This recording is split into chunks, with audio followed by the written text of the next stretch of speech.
Daily নিউজের সকালের সংবাদে আমি আছি সুমাইয়া স্নিগ্ধা। কালিয়াকৈরে মৎস্য সুরক্ষা ও সংরক্ষণ আইনের প্রয়োগে অভিযান, 43.5 কেজি ইলিশ জব্দ।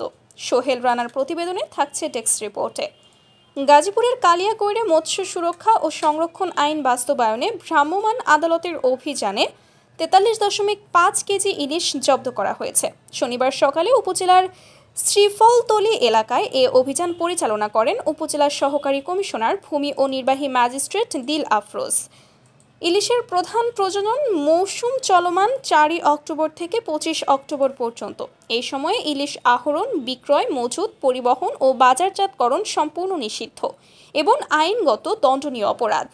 অভিযান চলাকালে শ্রীফলতলী এলাকার মৎস্য ব্যবসায়ী মোহাম্মদ শহীদুল ইসলাম ছোটনের কালিয়াকৈর মৎস্য আড়তদার বহুমুখী সমবায় সমিতি লিমিটেড সংলগ্ন সংরক্ষণাগার থেকে প্রায় 43.5 কেজি ইলিশ মাছ জব্দ করা হয়। অভিযান পরিচালনায় সার্বিক তত্ত্বাবধানে ছিলেন উপজেলা মৎস্য কর্মকর্তা নাজমুল হুদা।